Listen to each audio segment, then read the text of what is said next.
using the old-fashioned way of holding up cards.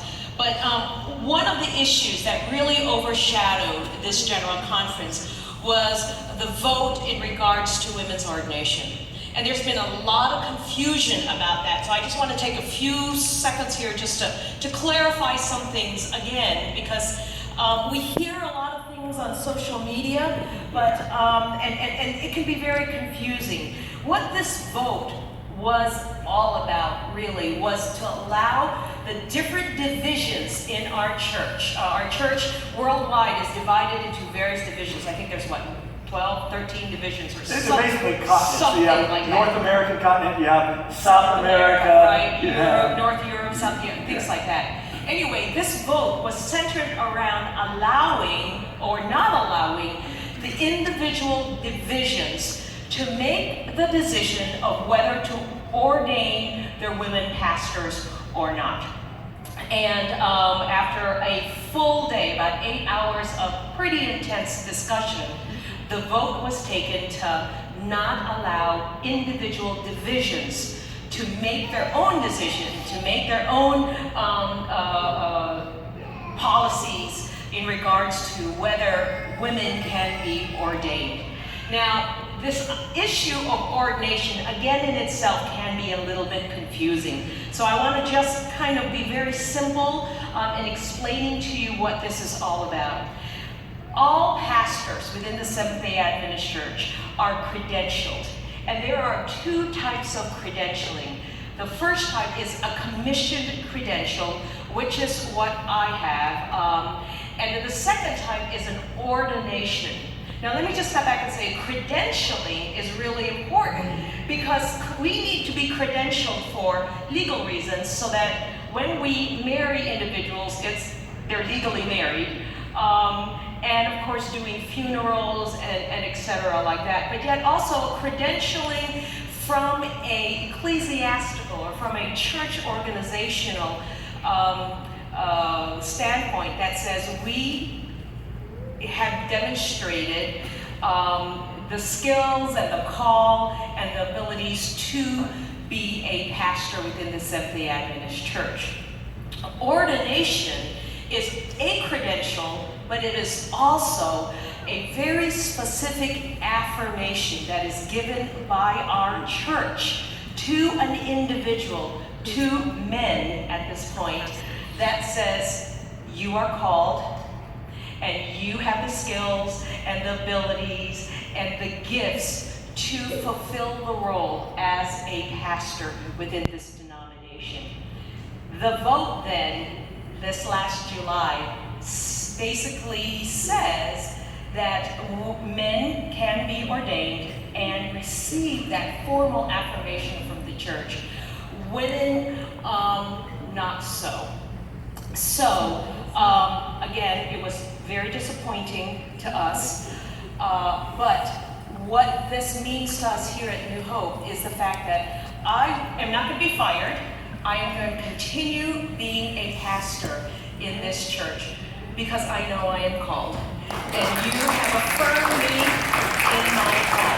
And I want to thank you so very much for that.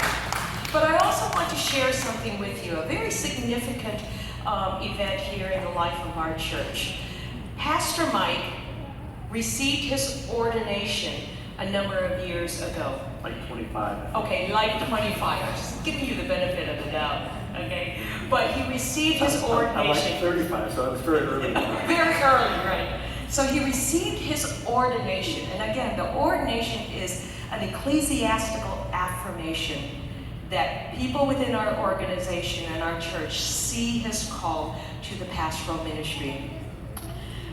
Pastor Mike has made a decision, and this decision that flows from a conviction of his heart that he is going to be letting go of his ordination credentials and instead accepting a commissioned credential, which is what I have and which is what Pastor Jason has, because a few years ago when Pastor Jason was given the chance to receive ordination, he chose not to until women can have that same right also.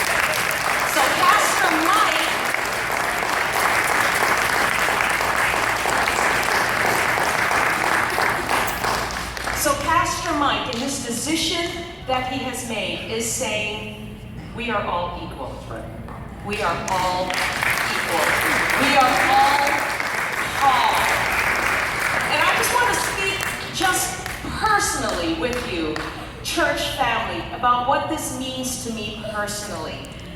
I am working with a team of pastors that not only affirm my call, but every single day in their words and action acknowledge my equalness. We are a team, and I cannot express how powerful that is, that all of us are different, but God has called us here for a time such as this.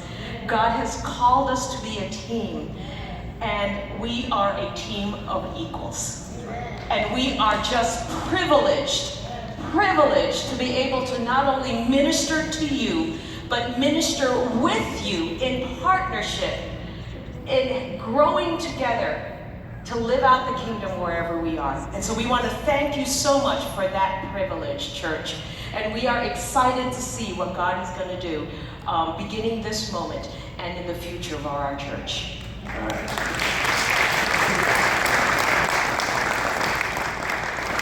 So that was kind of not only July, but actually just a couple of weeks ago that change took place. So we just wanted to share it with you. You know, as I thought about it, I can't do anything about people in other parts of the world and how they see Pastor Ann or other female pastors. I can't do anything about that. But I can do something on my part for her and for others to know that we are equal. And that is to say, make me just like her. I can do that. So that's one of the main reasons I've done this. And I want to encourage other people to think about just the implications of the reality that God gets to call whoever he wants to call. And just because I have some different body parts than she does doesn't seem appropriate to say in, out. So that's how we, again, it kind of brings us up to speed. But let me just tell you about some of the things